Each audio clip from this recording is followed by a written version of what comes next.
this charge conjointly with myself. So now we can come and go without alarming her unduly, for a shock to her would mean sudden death, and this, in Lucy's weak condition, might be disastrous to her. We are hedged in with difficulties, all of us, my poor fellow, but please God, we shall come through them all right. If any need, I shall write, so that if you do not hear from me, take it for granted that I am simply waiting for news. In haste, yours ever, John Seward. Dr. Seward's Diary, 7th of September. The first thing Van Helsing said to me when we met at Liverpool Street was, "Have you said anything to our young friend, the lover of her?" "No," I said. "I waited till I had seen you, as I said in my telegram. I wrote him a letter simply telling him that you were coming, as Miss Westenra was not so well, and that I should let him know if need be." "Right, my friend," he said, "quite right. Better he not know as yet. Perhaps he will never know. I pray so, but if it be needed, then he shall know all.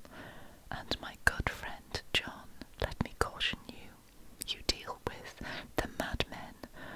All men are mad in some way or the other, and inasmuch as you deal discreetly with your madmen, so deal with God's madmen too, the rest of the world. You tell not your madmen what you do, nor why you do it. You tell them not what you think, so you shall keep knowledge in its place, where it may rest, where it may gather its kind around it and breed. You and I shall keep as yet what we know here and here." He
expected to find her.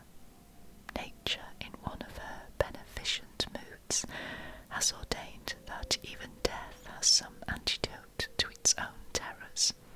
Here, in a case where any shock may prove fatal, matters are so ordered that, from some cause or other, the things not personal, even the terrible change in her daughter, to whom she is so attached, do not seem to reach her. It is something like the way Dame Nature gathers around a foreign body an envelope of some insensitive tissue which can protect from evil that which it would otherwise harm by contact. If this be an ordered selfishness, then we should pause before we condemn any one for the vice of egoism, for there may be deeper root for its causes than we have knowledge of. I used my knowledge of this phase of spiritual pathology and set down a rule that she should not be present with Lucy, or think of her illness more than was absolutely required. She assented readily, so readily that I saw again the hand of nature fighting for life. Van Helsing and I were shown up to Lucy's room. If I was shocked when I saw her yesterday, I was horrified when I saw her today. She was ghastly, chalkily pale. The red seemed to have gone even from her lips and gums, and the bones of her face stood out prominently. Her breathing was painful to see or hear. Van Helsing's face grew set as marble, and his eyebrows converged till they almost touched over his nose. Lucy lay motionless and did not seem to have strength to speak, so for a while we were all silent. Then Van Helsing beckoned to me, and we went gently out of the room. The instant we had closed the door, he stepped quickly along the passage to the next door, which was open. Then he pulled me quickly in with him and closed the door. "My God," he said, "this is dreadful. There is not time to be lost. She will die for sheer want of blood to keep the heart's action as it should be. There must be a transfusion of blood at once. Is it you or me? I am younger and stronger, Professor. It must be me. Then get ready at once. I will bring up my bag. I am prepared." I went downstairs with him, and as we were going, there was a knock at the hall door. When we reached the hall, the maid had just opened the door, and Arthur was stepping quickly in. He rushed up to me, saying in an eager whisper, "Jack, I was so anxious. I read between the lines of your letter and have been in an agony. The dad was better, so I ran down here to see for myself. Is not that gentleman Dr. Van Helsing? I am so thankful to you, sir, for coming." When first the Professor's eye had lit upon him, he had been angry at his interruption at such a time, but now, as he took in his stalwart proportions and recognised the strong young manhood which seemed to emanate from him, his eyes gleamed. Without a pause, he said to him, as he held out his hand, "Sir, you have come in time.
is a man we want.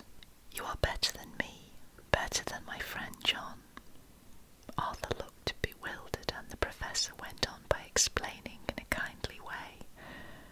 "Young Miss is bad, very bad. She wants blood, and blood she must have or die. My friend John and I have consulted, and we are about to perform what we call transfusion of blood, to transfer from full veins of one to the empty veins which pine for him. John was to give him his blood, and as he is the more young and strong than me—" Here Arthur took my hand and wrung it hard in silence. "But now you are here, you are more good than us, old or young, who toil much in the world of thought. Our nerves are not so calm, and our blood so bright than yours." Arthur turned to him and said, "If only you knew how gladly I would die for her, you would understand." He stopped with a sort of choke in his voice. "Good boy," said Van Helsing. "In the not so far off you will be happy that you have done all for her you love.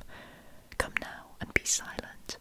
You shall kiss her once before it is done, but then you must go, and you must leave at my sign. Say no word to Madame. You know how it is with her. There must be no shock. Any knowledge of this would be one. Come." We all went up to Lucy's room. Arthur, by direction, remained outside. Lucy turned her head and looked at us, but said nothing. She was not asleep, but she was simply too weak to make the effort. Her eyes spoke to us. That was all. Van Helsing took some things from his bag and laid them on a little table out of sight. Then he mixed a narcotic, and coming over to the bed, said cheerily, "Now, little miss, here is your medicine. Drink it off, like a good child. See, I lift you so that to swallow is easy. Yes." She had made the effort with success. It astonished me how long the drug took to act. This, in fact, marked the extent of her weakness. The time seemed endless until sleep began to flicker in her eyelids. At last, however, the narcotic began to manifest its potency, and she fell into a deep sleep. When the professor was satisfied, he called Arthur into the room and bade him strip off his coat. Then he added, "You may take that one little kiss whilst I bring over the table." Friend John helped me, so neither of us looked whilst he bent over her. Van Helsing, turning to me, said, "He is so young and strong, and of blood so pure, that we need not defibrillate it." Then with swiftness, but with absolute method, Van Helsing performed the operation. As the transfusion went on, something like life seemed to come back to poor Lucy's cheeks, and through Arthur's growing pallor, the joy of his face seemed absolutely to shine. After a bit, I began to grow anxious, for the loss of blood was telling on Arthur, strong man as he was. It gave me an idea of what a terrible strain Lucy's system must have undergone, that what weakened Arthur only partially restored her. But the professor's face was set, and he stood watch in hand, and with his eyes fixed now on the patient, and now on Arthur. I could hear my own heart beat. Presently he said in a soft voice, "Do not stir an instant. It is enough. You attend him. I will look to her." When all was over, I could see how much Arthur was weakened. I dressed the wound and took his arm to bring him away. When Van Helsing spoke without turning round, the man seems to have eyes in the back of his head. The brave lover, I think, deserves another kiss, which he shall have presently. And as he had now finished his operation, he adjusted the pillow to the patient's head. As he did so, the narrow black velvet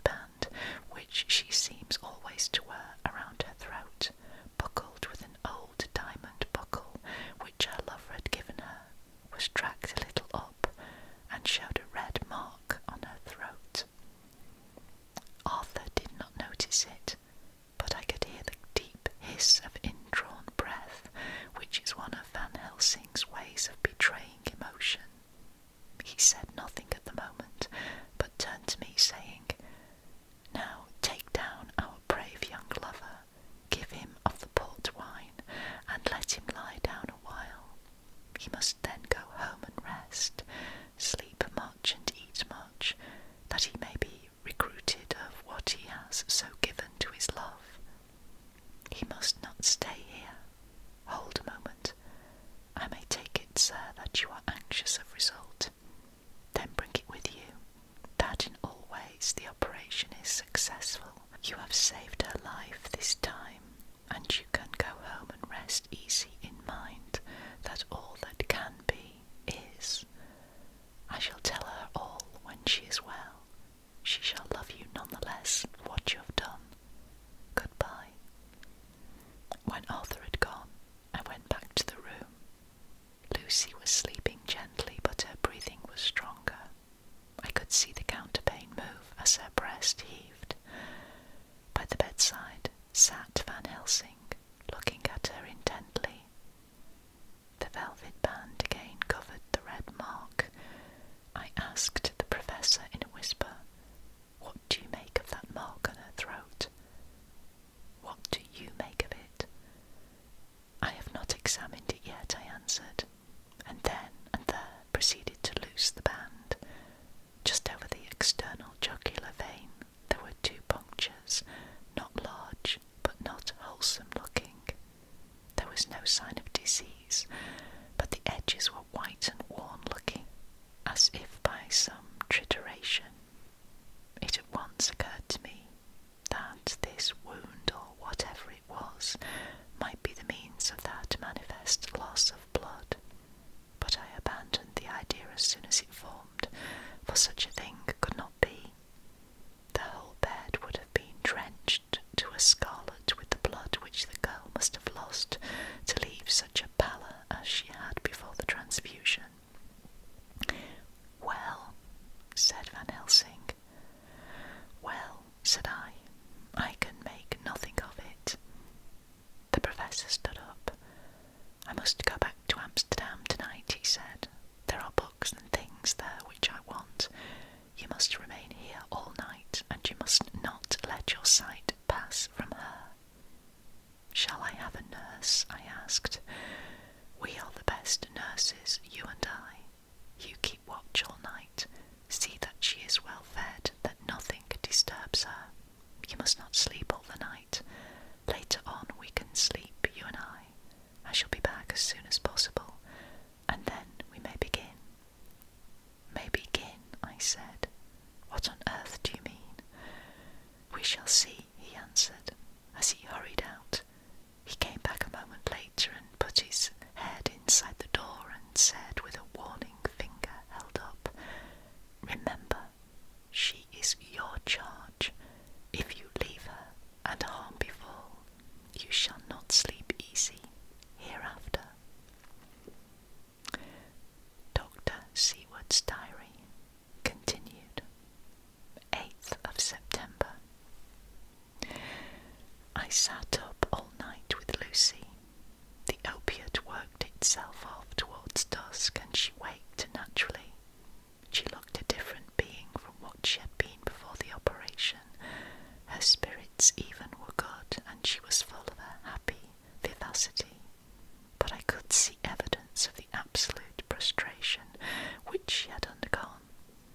When I told Mrs. Westenra that Dr. Van Helsing had directed that I should sit up with her, she almost pooh-poohed the idea, pointing out her daughter's renewed strength and excellent spirits. I was firm, however, and made preparations for my long vigil. When her maid had prepared her for the night, I came in, having in the meantime had supper, and took a seat by the bedside. She did not in any way make objection, but looked at me gratefully whenever I caught her eye.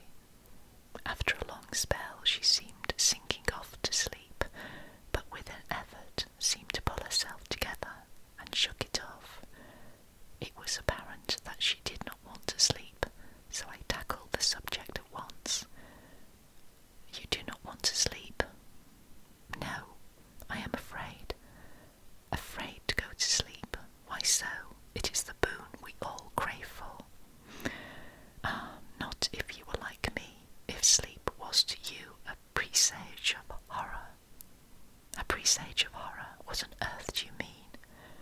I don't know. Oh, I don't know. And that is what is so terrible. All this weakness comes to me in sleep until I dread the very thought. But, my dear girl, you may sleep tonight. I am here watching you, and I can promise that nothing will happen. Ah, I can trust you, she said. I seized the opportunity and said, I promise that if I see any evidence of bad dreams, I will wake you at once. You will? Oh, will you really? How good you are to me. Then I will sleep. And almost at the word, she gave a deep sigh of relief and sank back, asleep. All night long I watched by her. She never stirred, but slept on and on in a deep, tranquil, life-giving, health-giving sleep. Her lips were slightly parted, and her breast rose and fell with the regularity of a pendulum. There was a smile on her face, and it was evident that no bad dreams had come to disturb her peace of mind. In the early morning her maid came, and I left her in her care and took myself back home, for I was anxious about many things. I sent a short wire to Van Helsing and to Arthur, telling them of the excellent result of the operation. My own work, with its manifold arrears, took me all day to clear off. It was dark when I was able to inquire about my zoophagus patient. The report was good. He had been quite quiet for the past day and night. A telegram came from Van Helsing at Amsterdam, whilst I was at dinner, suggesting that I should be at Hillingham tonight, as it might be well to be at hand, and stating that he was leaving by the night mail and would join me early in the morning.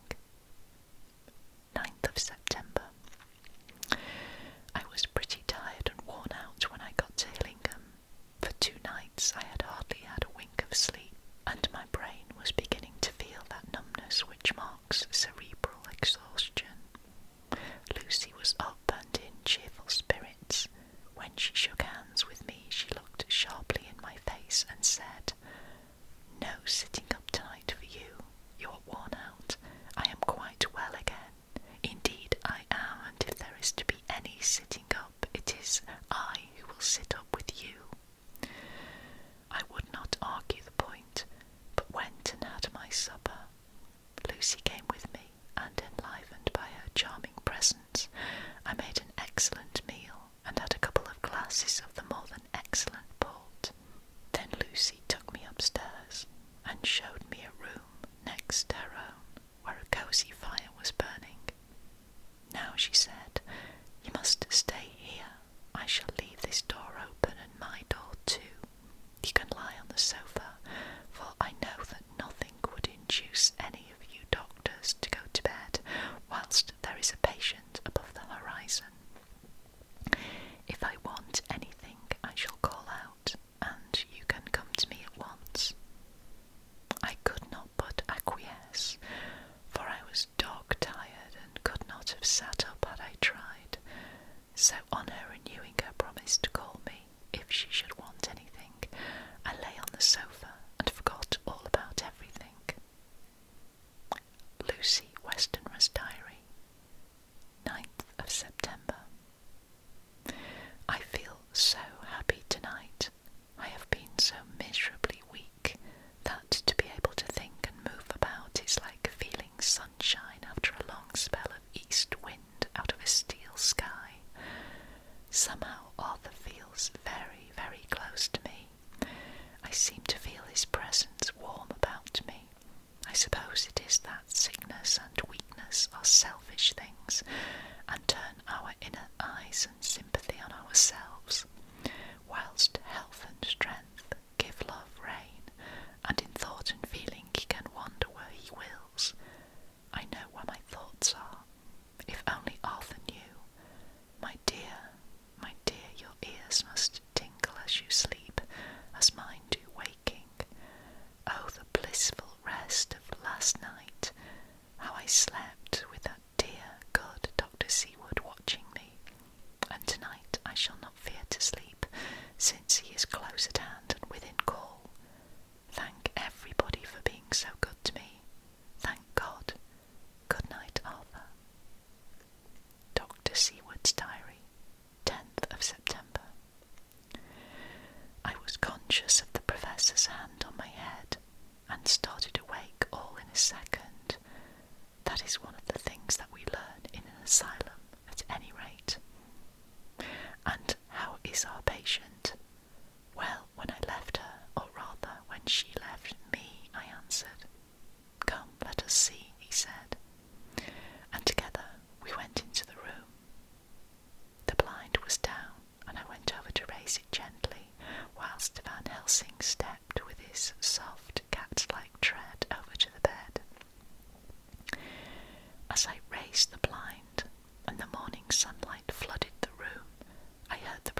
exclamation of horror. Gott in Himmel! Needed no enforcement from his agonized face. He raised his hand and pointed to the bed, and his iron face was drawn and ashen white. I felt my knees begin to tremble. There on the bed, seemingly in a swoon, lay poor Lucy, more horribly white and wan-looking than ever. Even the lips were white, and the gums seemed to have shrunken back from the teeth, as we sometimes see in a corpse after a prolonged illness. Van Helsing raised his foot to stamp in anger, but the instinct of his life and all the long years of habit stood to him, and he put it down again softly. "Quick," he said, "bring the brandy." I flew to the dining room and returned with the decanter. He wetted the poor white lips with it, and together we rubbed palm and wrist and heart. He felt her heart, and after a few moments of agonizing suspense said, "It is not too late. It beats, though but feebly. All our work is undone. We must begin again. There is no young Arthur here now. I have to call on you yourself this time, friend John." As he spoke, he was dipping into his bag and producing the instruments of transfusion. I had taken off my coat and rolled up my shirt sleeve.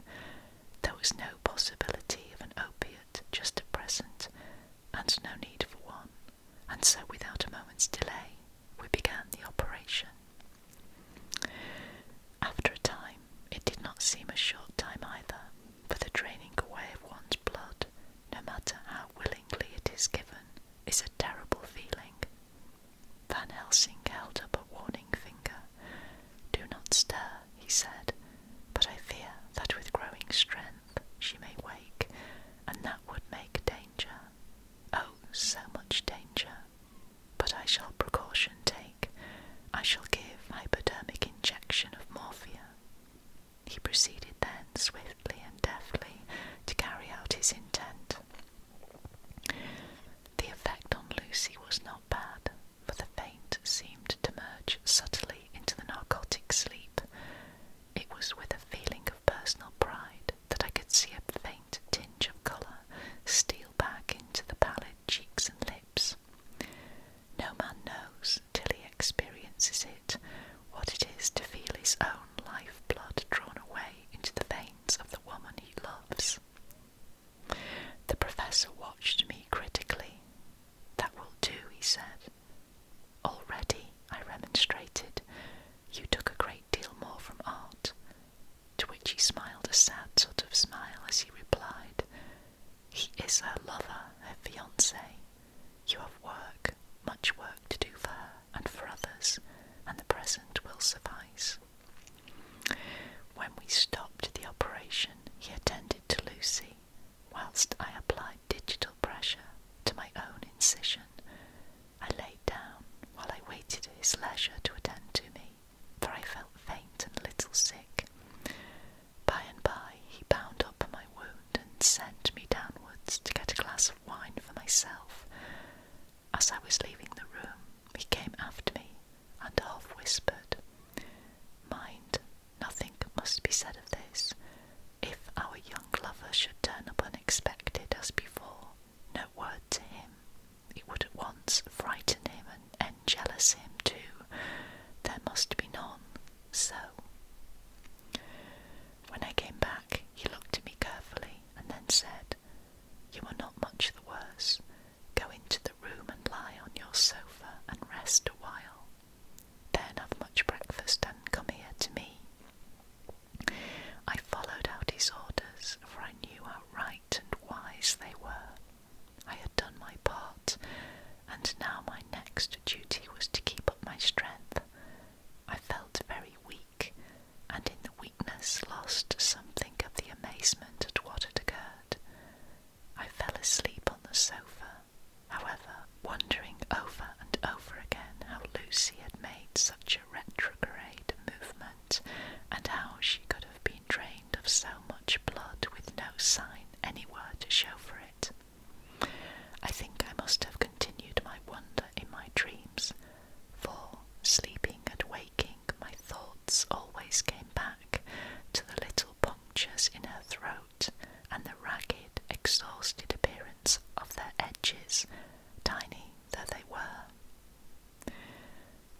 slept well into the day, and when she woke, she was fairly well and strong, though not nearly so much so as the day before. When Van Helsing had seen her, he went out for a walk, leaving me in charge with strict injunctions that I was not to leave her for a moment. I could hear his voice in the hall, asking the way to the nearest telegraph office. Lucy chatted with me freely and seemed quite unconscious that anything had happened. I tried to keep her amused and interested. When her mother came up to see her, she did not seem to notice any change whatever, but said to me gratefully, "We owe you so much, Dr. Seward, for all you have done. But you really must now take care not to overwork yourself. You are looking pale yourself. You want a wife to nurse and look after you a bit. That you do." As she spoke, Lucy turned crimson, though it was only momentarily, for her poor wasted veins could not stand for long an unwanted drain to her head. The reaction came in excessive pallor as she turned imploring eyes on me. I smiled and nodded and laid my finger on my lips. With a sigh, she sank back amid her pillows.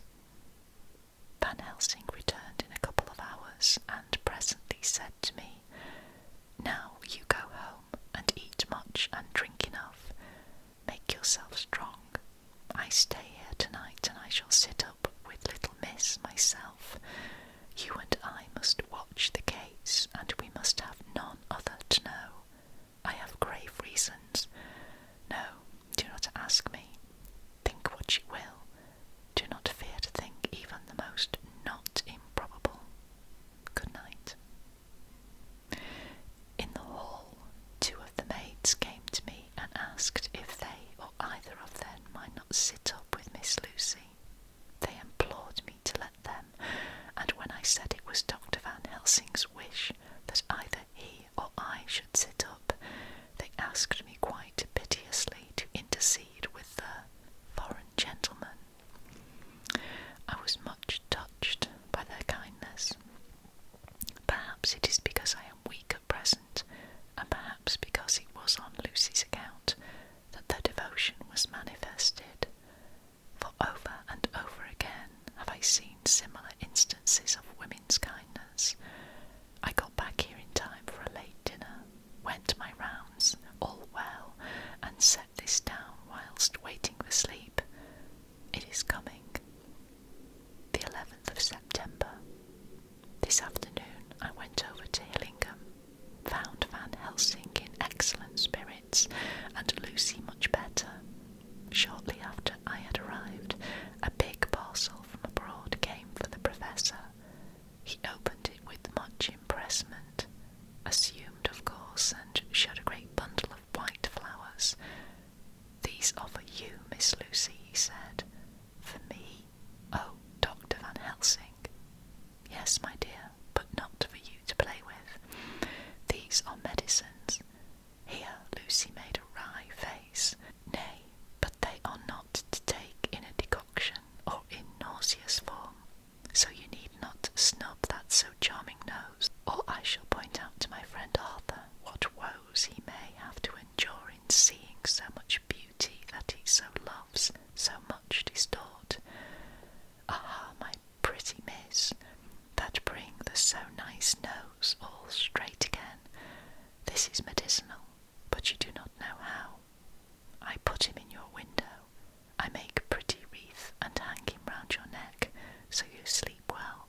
silence is a part of obedience, and obedience is to bring you strong and well into loving arms that wait for you.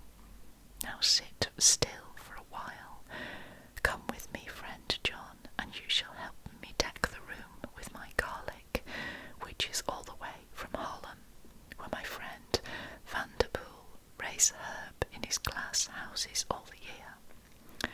I had to telegraph yesterday, or they would not have been here. We went into the room, taking the flowers with us. The professor's actions were certainly odd and not to be found in any pharmacopoeia that I had ever heard of. First, he fastened up the windows and latched them securely. Next, taking a handful of the flowers, he rubbed them all over the sashes, as though to ensure that every whiff of air that might get in would be laden with the garlic smell. Then, with the wisp, he rubbed all over the jamb of the door, above, below, and at each side, and round the fireplace in the same way. It all seemed grotesque to me, and presently I said, "Well, Professor, I know you always have a reason for what you do, but this certainly puzzles me. It is well we have no sceptic here, or he would say that you were working some spell to keep out an evil spirit."